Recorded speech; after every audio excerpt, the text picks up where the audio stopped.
महाराज की, धर्मवीर छत्रपती शिवाजी महाराज की, भारत रत्न डॉक्टर बाबासाहेब आंबेडकरांचा, भारत रत्न डॉक्टर बाबासाहेब आंबेडकरांचा।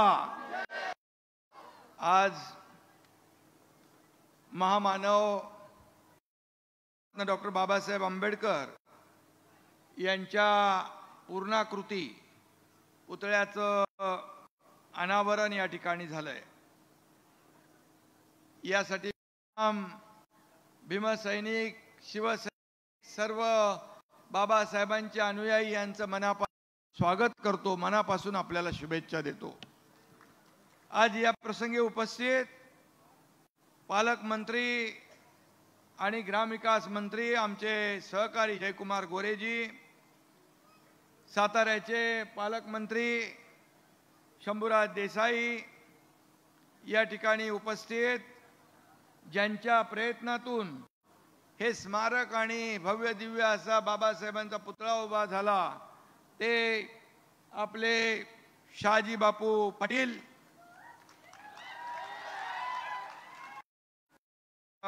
आमदार बाबासाहेब देशमुख, आमदार समाधान आवताडे, आमदार राजू खरे, दीपक आबा साळुंके, आयुष्यमान धम्मदीप बंदके, आपले बंतेजी, सर्वजण नावं घेत नाही पण सर्व बंतेजी, ज्योतिताई, शिवाजीराव, देवीदास, चेतन सिंग, महेश, सर्व व्यासपीठावरील सन्माननीय मान्यवर, महायुतीचे सर्व पदाधिकारी आणि कार्यकर्ते, माझ्या तमाम लाडक्या बहिणी, लाडके भाऊ, लाडके शेतकरी, लाडके ज्येष्ठ, सगळ्यांचं मनापासून आणि आज आपल्याला शुभेच्छा देतो।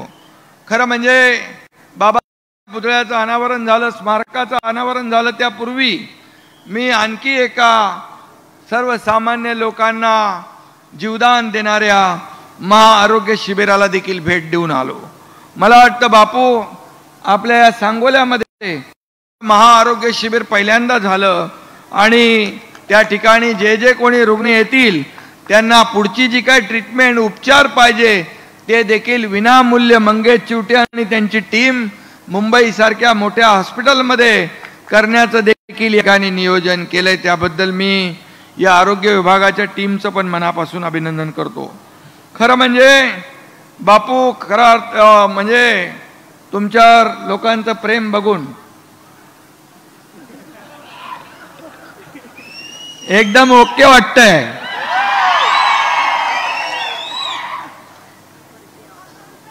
सांगोलेकरांचे शब्द आभार कुठल्या शब्दात मानू या ठिकाणी, आणि अरे बस बस, आणि म्हणून गेले काही दिवस मी आभार यात्रेच्या निमित्ताने सगळीकडे फिरतोय। इथं पण मी बापूंना ज्यांनी मतदान केलं त्या सर्व मतदारांचं देखील अभिनंदन करतो आणि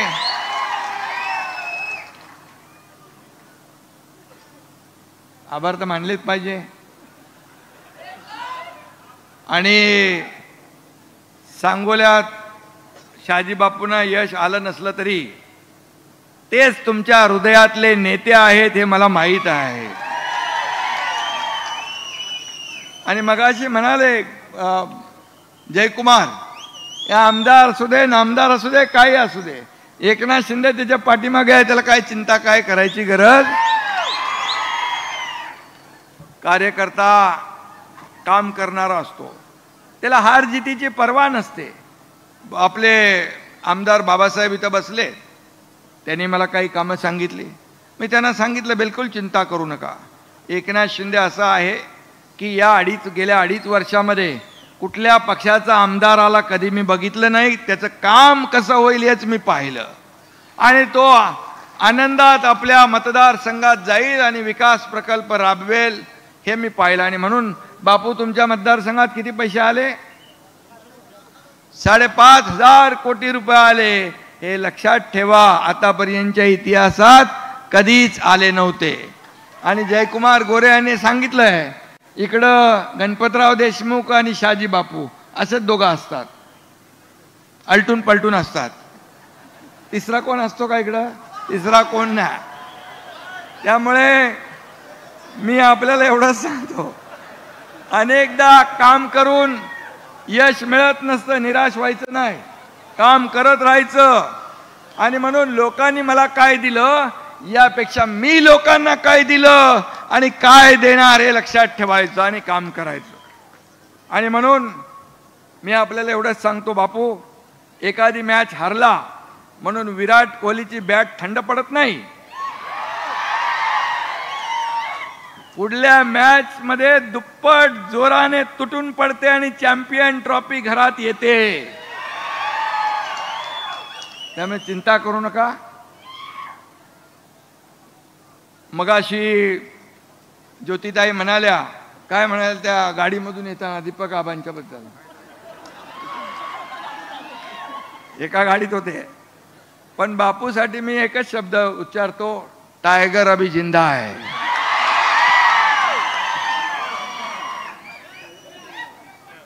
अरे त्याला काय वाऱ्यावर सोडणार नाही मी. हाथ बढ़ाकर आसमां छू लेंगे हम अपनी हार को जीत में भी बदल देंगे हम. आणि म्हणून काळजी करू नका. आपले बापू स्पष्ट वक्ते आहेत, बोलून टाकतात.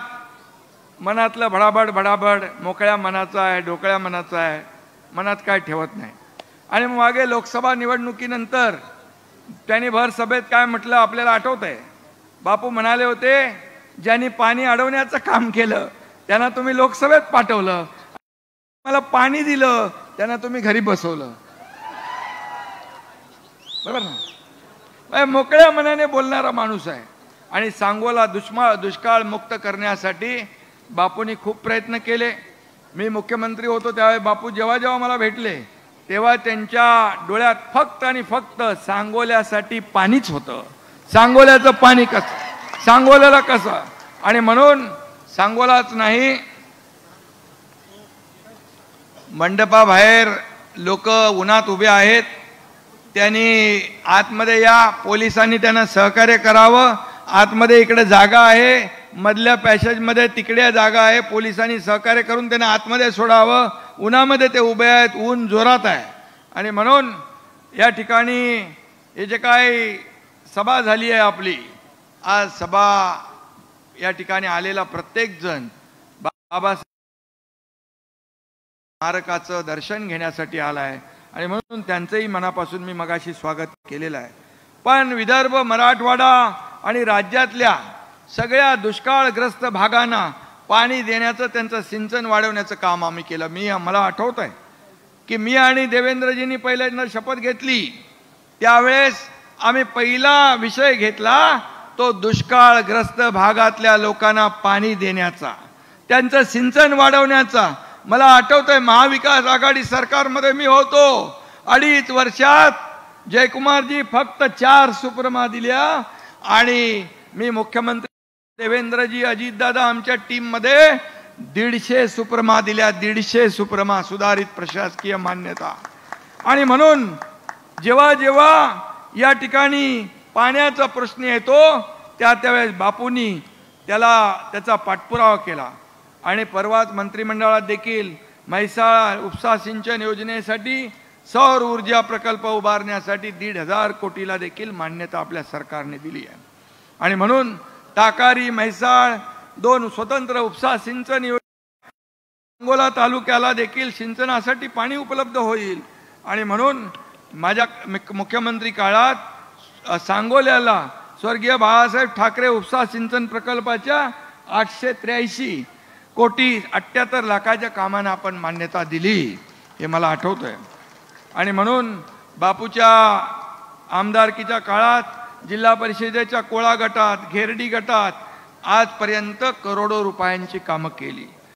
तलाव असेल, सभा मंडप असेल, रस्ता रुंदीकरण असेल, पाईप गटार असेल, जलजीवन मिशन असेल, सभा मंडप, सगळे लायब्ररी पासून पुस्तकं असतील. या तालुक्यात दलित वस्ती, नवबौद्ध समाजासाठी बापूंनी देखील या ठिकाणी मोठ्या प्रमाणामध्ये कामं केलेली आहेत. आणि म्हणून या ठिकाणी बापू लढवय्या आहात, लढवय्या माणूस आहे. अन्याय दिसला तर सत्तेवर लात मारून उठतो, मदतीसाठी धावून जातो, तोच खरा शिवसैनिक असतो. हे बाळासाहेबांचा मंत्र दिलेला, बाळासाहेबांचा जो 86% समाजकारण 20% राजकारण, या त्यांच्या मूलमंत्रावर आम्ही चालतो आहे. खरं म्हणजे बापू भरवशाचा माणूस आहे, अडचणीच्या काळात धावून जातो. आणि म्हणून खरोखर सांगतो, आम्ही जेव्हा उठाव केला, शंभूराज इथं आहेत, आम्ही जेव्हा उठाव केला तेव्हा पहिल्या दिवसापासून बापू माझ्या बाजूला खांद्याला खांदा लावून पहाडासारखा उभा होता, पहाडासारखा उभा होता. आणि सगळे स्ट्रेसमध्ये होते तिकडं सगळे. तेव्हा तर मोठं ऑपरेशन होतं. मी डॉक्टर नसलो तरी मोठमोठे ऑपरेशन करतो मी, आणि त्यातलं एक मोठं ऑपरेशन होतं. आम्ही सगळे स्ट्रेसमध्ये होतो, पण बापू विनोद करायचे, बापू गप्पा मारायचे, बापू सगळ्यांना हसवायचे. अख्ख्या गुवाहाटीमधला पर्यटन व्यवसाय वाढून डबल नाही चौपट केला बापूच्यामुळे झाला तो. काय ती झाडी, काय ते डोंगर, बापूचा डायलॉग आजही फेमस आहे.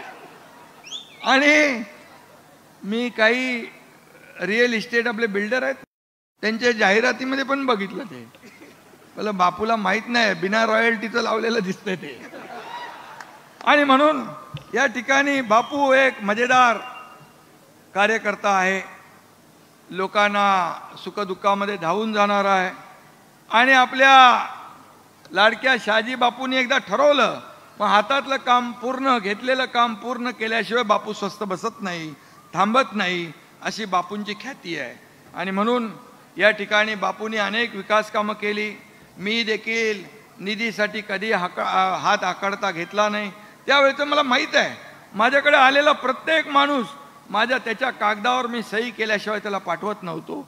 आणि तो अर्ज पुढे कुठे गेलाय, कुठल्या डिपार्टमेंटला गेला, याचा फॉलोअप देखील आमचं डिपार्टमेंट मुख्यमंत्री CMO घेत होता. आणि अशा प्रकारे आमची टीम, मी आणि देवेंद्रजी पहिले सुरुवातीला होतो, नंतर अजितदादा आले, आणि एक टीम म्हणून आम्ही काम केलं. आणि मला आठवत आहे की 2.5 वर्ष आम्ही पायाला भिंगरी लावून या महाराष्ट्रामध्ये फिरलो. आणि त्यामुळेच या ठिकाणी झालेल्या विधानसभेच्या निवडणुकीमध्ये लोकांनी कामाची पोचपावती दिली, दैदिप्यमान विजय दिला. आणि लँडस्लाइड मॅन्डेट एवढं कधी महाराष्ट्राच्या इतिहासामध्ये 232 का आपले किती 232 आमदार आले, ही किमया तुम्ही मतदारांनी केलेली आहे. आणि म्हणून तुमचे मी आभार मानतो. खरं म्हणजे गतिमान सरकार आणि विकास काय असतो याचे सगळे विक्रम आम्ही त्या काळामध्ये मोडले. आणि म्हणून मी आज बघा CM होतो त्यावेळेस, आणि आता देवेंद्रजी मुख्यमंत्री आहेत, मला CM मी होतो त्यावेळेस लोक म्हणायचे चीफ मिनिस्टर, मी म्हणायचो सगळ्यांना CM म्हणजे कॉमन मॅन. आता देवेंद्रजी मुख्यमंत्री आहेत, मी DCM आहे. आता मी म्हणतो DCM म्हणजे डेडिकेटेड टू कॉमन मॅन, सर्वसामान्य माणसाला समर्पित. कारण सर्वसामान्य माणसाची नाळ तुटता कामा नये. आपण जमिनीवरचे कार्यकर्ते आहोत, आपण खरं म्हणजे सर्वसामान्यांमधले कार्यकर्ते आहोत. आणि म्हणून पण मी पदावर खाली होतात, सत्ता येते सत्ता जाते, पुन्हा येते, पद येतात जातात पुन्हा येतात. परंतु मी आपल्याला सांगतो, मला या महाराष्ट्रातल्या करोडो लाडक्या बहिणींचा लाडका भाऊ ही ओळख जी मिळाली ती सगळ्या पदांपेक्षा मोठी आहे. आणि हे मी माझं भाग्य समजतो. आणि म्हणून मी आपल्याला एवढंच सांगतो, खुर्च्या बदलल्या, मन बदलली नाहीत, इरादे बदललेले नाहीत. दिल वही, इरादे वही, और हौसले भी वही आहे. आणि म्हणून आमची टीम जी काम करते आहे ती टीम अधिक वेगाने या पुढचं जे काही विकासाचं काम आहे ते आम्ही करून दाखवणार आहोत. कारण आमचं असं आहे, प्राण जाय पर वचन न जाय. आम्ही असं म्हणणार नाही प्रिंटिंग मिस्टेक झाली. माझ्या लाडक्या बहिणींना मी सांगून ठेवतो की तुम्हाला किती विरोधकांनी सांगितलं तरी सुद्धा लाडकी बहीण योजना कधीही बंद होणार नाही. आणि लाडके भाऊ, लाडके शेतकरी, ज्या ज्या योजना आम्ही केल्यात त्या योजना, कुठलीही योजना आम्ही बंद करणार नाही. फक्त आम्हाला थोडा थोडा अवधी, मी जेव्हा म्हणायचो तुम्ही ती ताकद वाढवा, राज्याची ताकद वाढवा, तुम्हाला जे जे आम्ही बोललोय ते नक्की देणार. कारण राज्य महाराष्ट्र हे पुरोगामी राज्य आहे, महाराष्ट्र हे प्रगत राज्य आहे. या महाराष्ट्राला आदरणीय प्रधानमंत्री मोदीजींची पण साथ आहे, पाठिंबा आहे.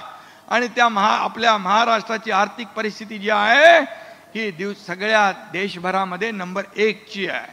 आणि म्हणून थोडीफार कसरत होईल, परंतु आपल्याला सांगतो की कुठली योजना, कुठल्या आम्ही जे आश्वासनं दिलीत टप्प्याटप्प्याने आम्ही पूर्ण केल्याशिवाय राहणार नाही. आम्ही प्रिंटिंग मिस्टेक म्हणणार नाही. नाही तर पूर्वीच्या काळात एकदा वीज बिल माफ केलं, निवडणुका जिंकल्यानंतर पुन्हा विजेची बिलं दिली. आता आपण झिरो बिल दिलंय, झिरो बिलला तर पैसे नाही दिले, आपण पुन्हा नवीन बिल पाठवलं नाही, झिरोच ठेवलंय. त्यामुळे हे महायुतीचं सरकार जे आहे, हे महायुतीचं सरकार दिलेला शब्द पाळणार आहे, वचनाला जागणार आहे.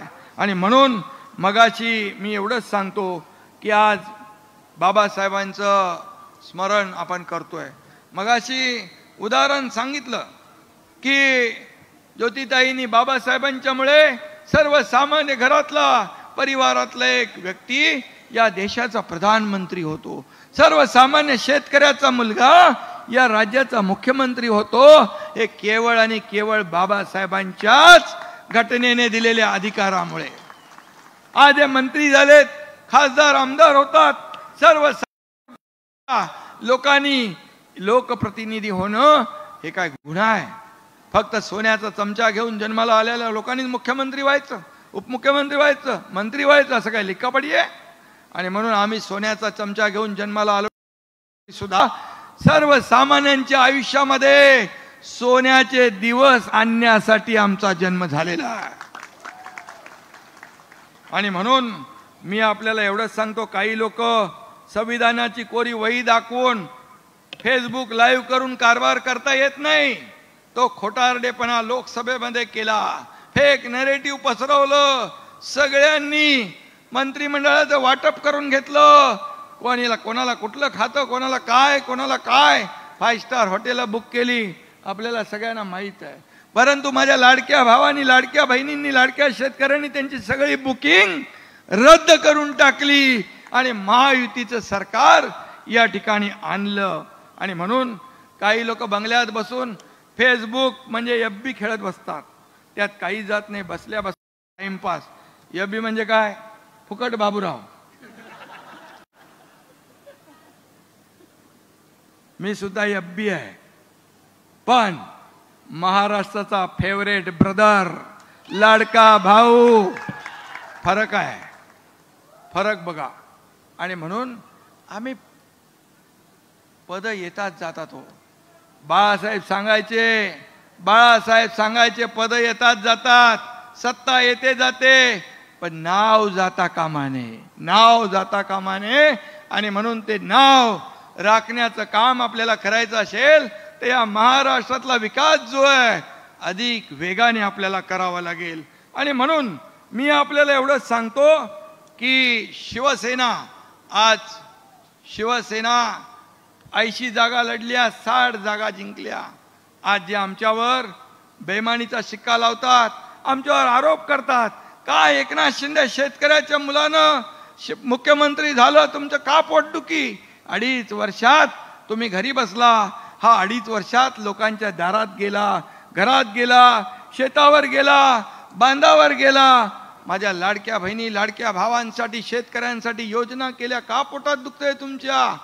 आणि म्हणून बाळासाहेब सांगायचे, कार्यकर्ता घरात नाही लोकांच्या दारात शोभून दिसतो. आणि म्हणून आम्ही शासन आपल्या दारी घेऊन आलो. का शासन आपल्या दारी? काय होतं? का योजना पूर्वी नव्हत्या? का लाभार्थी नव्हते? का लाभ नव्हते? सगळं होतं, पण सर्वसामान्य माणूस कटकट नको म्हणून ते लाभ सोडून देत होते. बांधवांनो आणि भगिनींनो, मी आपल्याला सांगतो, शासन आपल्या दारीमध्ये आम्ही तिघही जायचो, मी जायचो, देवेंद्रजी जायचे, अजितदादा आम्ही जायचो. आणि त्या ठिकाणी जागेवर अगदी दाखल्यापासून ट्रॅक्टर पासून, पॉवर टिलर पासून, ड्रोन पासून, हार्वेस्टर पासून सगळं घराच्या किल्ली पासून आम्ही तिथं द्यायचो. मी आपल्याला सांगतो, मला समाधान आहे की 5 कोटी लोकांना शासन आपल्या दारीमधला लाभ मिळाला. 5 कोटी लोकांना. हे सगळे जे निर्णय घेतले आपण, हे सगळे निर्णय घेतले यामुळेच तुम्ही एवढ्या मोठ्या जोरदार या मतांचा वर्षाव केला. आणि म्हणून मी आपल्याला एवढंच सांगतो, काही नेते बघा आमचं सगळं भोळा बाबड आहे. आमचा बापू पण एकदम कधी तो मनामध्ये ठेवत नाही. त्याच्याबरोबर खरं म्हणजे इथं सुरेश आहे, आपला दिलीप आबा आहे, दीपक आबा गाडीमध्ये एकत्र बसले. बापूला माहित आहे की यो माणूस जर सहकार्य केला असता तर बापू निवडून आला असता. पण एका गाडीत बसले ते. एवढा मोठ्या मनाचा आहे. आणि म्हणून आमची सगळी माणसं सरळ साधी आहेत, पण काही चक्केपंजे नाही. पण कला साधी असतात, साधी बिधी असतात, इनोसंट असतात, पण चेहरा भोळा आणि भानगडी 16 असे लोकही असतात. आणि त्यामुळे आपण चेहऱ्यावर जाऊ नका. मी पण चेहऱ्यावर जाऊन फसलो इतके वर्ष. आणि म्हणून मी आपल्याला एवढं सांगतो, आपल्याला काम करायचं आहे, या सांगोल्याचा विकास करायचा आहे. आणि या जिल्ह्याचा विकास करायला पालकमंत्री इकडे सक्षम आहेत. या ठिकाणी सरकार त्यांच्या पाठीशी उभं आहे. आणि म्हणून मी आपल्याला एवढं सांगतो की बापू विकासाचं जे धोरण आहे ते तुम्ही लावलं, खऱ्या अर्थाने ते पूर्ण करण्याचं काम आपलं सरकार करेल. आणि आपण बिलकुल आता आमदार जे आहेत ते आपले सहकारी आहेत असं समजून आपण काम करा. एकमेकाच्या हातात हात घालून काम करा. आणि मगाशी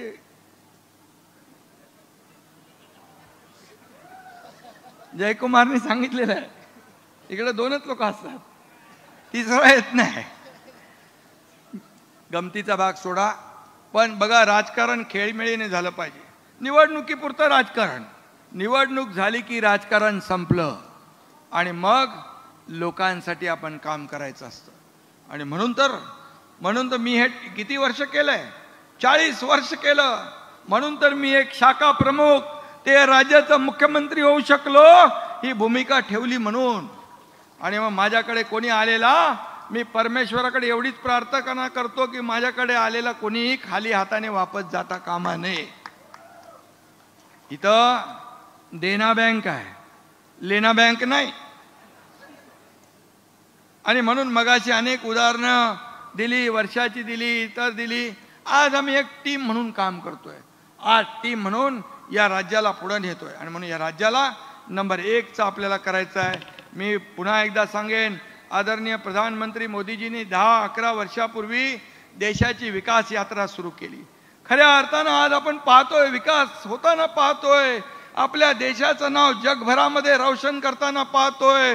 देशाचा नावाचा डंका जगभरात पिटताना पाहतोय. आणि याचा अभिमान आपल्याला असला पाहिजे. गेल्या 10 वर्षात देश किती बदललाय बघा आपण. बघा, आज दारिद्र्य रेषेखालची 35 कोटी लोक वर आले. 80 कोटी लोकांना मोफत राशन मिळतंय. किती लाडक्या बहिणींना जनधन योजना, लखपती दीदी, जे आपण पण लाडक्या बहिणींची योजना केली. आज कितीतरी योजना, शेतकरी सन्मान योजना, सगळ्यांच्या जीवनामध्ये बदल घडला पाहिजे. काँग्रेस म्हणायची गरिबी हटाओ, गरिबी हटाओ, गरिबी हटाओ. गरीब हटली नाही, गरिबी नाही हटली, गरीब हटला. परंतु आपल्या या सरकारच्या काळात, केंद्र सरकार मोदीजींच्या काळात गरिबी हटवण्याचं काम केलं. सर्वसामान्य माणसाच्या जीवनामध्ये बदल घडवण्याचं काम केलं. तेच काम आपल्या राज्यामध्ये आपण करतोय. आणि म्हणूनच मी आपल्याला एवढंच सांगतो, बाकी आज जास्त काय मी कोणावर टीका करत नाही, कारण आपल्याला काम करायचं आहे. आपण काम करणारे आहोत. या एकनाथ शिंदेवर किती आरोप केले, किती आरोप करणार. उठता बसता झोपता उठता स्वप्नात सुद्धा एकनाथ शिंदे, एकनाथ शिंदे, एकनाथ शिंदे. काय केलं एकनाथ शिंदेने? स्वतःसाठी काय केलं? सर्वसामान्य लोकांसाठी केलं. सर्वसामान्यांना न्याय देण्यासाठी केलं. या महाराष्ट्रातला प्रत्येक घटक सुखी झाला पाहिजे यासाठी आपण धडपड केली. आणि म्हणूनच मला आपल्याला एवढंच सांगतो की परवा मला इथून जवळच समाधान पंढरपूरचे आमदार आहेत, मला जगद्गुरू संत तुकाराम महाराजांचा राष्ट्रगौरव पुरस्कार मिळाला. संत तुकाराम महाराजांचा पुरस्कार मिळाला, मला फार समाधान वाटलं. त्यापूर्वी दिल्लीमध्ये शूरवीर महापराक्रमी महादजी शिंदे पुरस्कार मिळाला आणि या महापुरुषांचा पुरस्कार मिळणं हे देखील माझ्यासाठी भाग्याचं आहे. त्याचबरोबर गेल्या आठवड्यात कुठला इंडियन एक्सप्रेसमध्ये 100 पॉवरफुल माणसांच्या लिस्टमध्ये देखील माझं नाव होतं. मी काय स्वतःची तारीफ करत नाही, मी मुख्यमंत्री नसताना मिळालेले पुरस्कार आहेत, हे तुमचे पुरस्कार आहेत, हे जनतेला मिळालेले पुरस्कार आहेत. आणि म्हणून मी जेव्हा जेव्हा मला जे पुरस्कार मिळतात मी ते जनतेला सुपूर्द करतो, जनतेला अर्पण करतो. हे मी एक असा कार्यकर्ता आहे. आणि त्यामुळे मला किती तुम्ही आरोप केले तरी सुद्धा मी बिलकुल आरोपाला कामानेच उत्तर देणार, आरोपाला आरोपातून उत्तर देणार नाही. आणि म्हणून मी बाकी काय आज बोलत नाही. पण या शिवसेनेमध्ये बाळासाहेबांच्या विचारांची शिवसेना पुढे नेण्याचं काम, आज बाबासाहेबांचं स्मरण करतोय आपण. आज 14 एप्रिल बाबासाहेबांची जयंती आता पुढे येते, त्याचं औचित्य साधून आपण या स्मारकाचं आज भव्य दिव्य असं लोकार्पण केलंय. आज आपण मुंबईमध्ये हिंदू मिल या ठिकाणी बाबासाहेबांचं स्मारक करतोय. ते जगाला हेवा वाटावं असं स्मारक हिंदू मिलमध्ये आपलं सरकार करतोय. बाबासाहेब जिथं जिथं राहिले, लंडन मधलं घर बाबासाहेबांचं आपल्या सरकारने त्याचं स्मारक केलं. बाबासाहेबांच्या जिथं जिथं पाऊल खुणा आहेत, बाबासाहेबांच्या जिथं जिथं बाबासाहेब गेले, बाबासाहेबांच्या त्या आठवणी जिवंत करण्याचं काम, त्याचं स्मारकात रूपांतर करण्याचं काम आपल्या सरकारने केलं. बाबासाहेबांना किती लोकांनी त्रास दिला आपल्याला माहित आहे. जे बाबासाहेबांचं संविधान म्हणून संविधान खतरे में म्हणणारे, बाबासाहेबांना निवडणुकीमध्ये पराभूत करणारे हेच लोक होते. बाबासाहेब देखील म्हणायचे काँग्रेसचे जळकं घर आहे, सावध राहा. बाबासाहेबांचं स्मारक, बाबासाहेबांची आठवणी, बाबासाहेबांचं जे काही म्हणजे मोठेपण आहे, ते मोठेपण बाबासाहेबांनी घटना लिहिली. अनेक देशाच्या घटनांचा अभ्यास करून बाबासाहेबांनी सर्वोत्कृष्ट घटना आपल्या देशाची लिहिली आणि त्याचा आदर्श घेऊन आज केंद्र सरकार काम करतंय, मोदीजी काम करतायत, इथं आपलं महायुतीचं सरकार काम करतंय. बाबासाहेबांच्या आदर्शावर आपण चालतोय. म्हणूनच सर्वसामान्य माणूस, दलित, शोषित, पीडित हा मुख्य प्रवाहामध्ये आला पाहिजे, त्याला न्याय मिळाला पाहिजे, त्याचं जीवन बदललं पाहिजे, त्याच्या आयुष्यामध्ये चांगले सोन्याचे दिवस आले पाहिजे. हे काम आपण करतोय. आणि म्हणून हे राज्य आता सगळ्या क्षेत्रात पुढे आहे, 1 नंबरला आहे. आता मध्ये मी जेव्हा दावोसला गेलो तेव्हा 2 वेळा 7.5-8 लाख कोटी रुपयाची आपण इन्व्हेस्टमेंट आणली. आता देवेंद्रजी गेले 15 लाख कोटीची इन्व्हेस्टमेंट आणली. 25 ते 26 लाख कोटी, 25 ते 26 लाख लोकांना रोजगार मिळतोय. परवा आम्ही मुंबईमध्ये केले. खूप मोठ्या प्रमाणावर लोक येत आहेत. आपल्या राज्यामध्ये इंडस्ट्री फ्रेंडली स्टेट झालेला आहे. आपल्या राज्यामध्ये उद्योग आले तर तुम्हाला नोकऱ्या मिळणार. इथं MIDC आहे की नाही? MIDC बापू आपल्या इकडं जर तुम्ही जागा दिली तर उद्योग मंत्र्यांना मी सांगेन की MIDC देखील आपल्या इथं झाली पाहिजे. पालकमंत्री महोदय आपण पाठपुरावा करा, आमदार आहेत. आणि म्हणून बापू या ठिकाणी आपलं हे सरकार जे आहे रिझन देणारं नाही, और डिसिजन घेणारं सरकार आहे, रिझन देणारं नाही, ऑन द स्पॉट डिसिजन घेणारं आहे. आणि म्हणून मी आपल्याला एवढंच सांगतो, आमच्या लाडक्या बहिणी, लाडके भाऊ, लाडके शेतकरी, लाडके ज्येष्ठ या सगळ्यांचं मनापासून मी अभिनंदन करतो. आणि पुन्हा एकदा एवढंच मी सांगतो की शहाजी बापू आपण जरी पराभूत झाला असाल तरी जबाबदारी आपली संपलेली नाही. बघा लोकांमध्ये किती तुमच्याबद्दल क्रेज आहे. मी रस्त्यावर येताना पाहिलं तुमच्याबद्दल किती क्रेज आहे लोकांच्या मनामध्ये. खरी लढाई तर आता सुरू झालेली आहे आणि त्यामुळे मी आपल्याला सांगतो, तुम्हाला इथं आता पक्ष म्हणून मी सांगतो, शिवसेना वाढीचं काम तुम्ही करताय.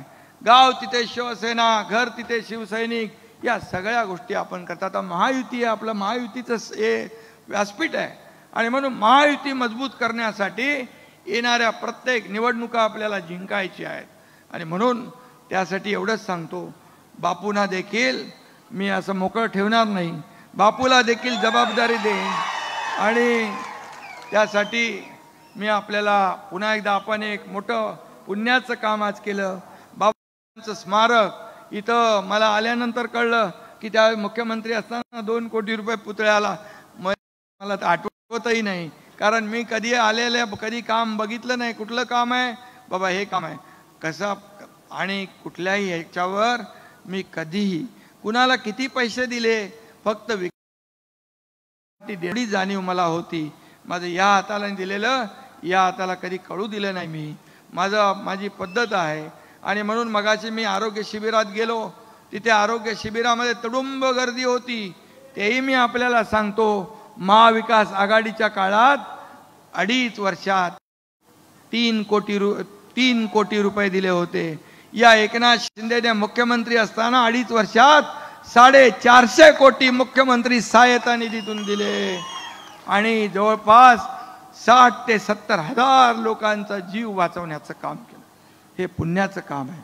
शिबिराचं देखील आयोजन आज या ठिकाणी झालं आणि म्हणून मी पुन्हा एकदा आपल्याला मनापासून धन्यवाद देतो. इथे एक चिठ्ठी आलेली आहे की बाबासाहेब आंबेडकर स्मारकास 50 लाख रुपये बापूंची मागणी आहे. काय 50 लाख रुपये पाहिजेत?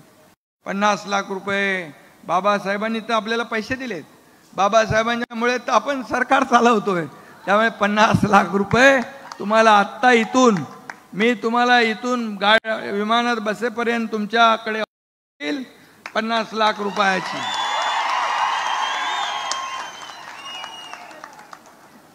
त्यामुळे मी पुन्हा एकदा आपल्याला मनापासून सगळ्यांना धन्यवाद देतो. आपण या ठिकाणी अगदी तिथे नजर पोचत नाही तिथपर्यंत या ठिकाणी लोक उभे आहेत. त्या सगळ्यांचं मनापासून आपल्याला धन्यवाद देतो. बापू, तुमचं पुन्हा एकदा मनापासून अभिनंदन. बापूकडून लक्षात घेतलं पाहिजे की मनाचा मोठेपणा कसा ठेवायचा असतो. माझं आणखी मन मोठं होणार आहे तुमच्याकडे बघून. त्यामुळे पुन्हा एकदा शुभेच्छा, धन्यवाद. जय हिंद, जय महाराष्ट्र, जय भीम.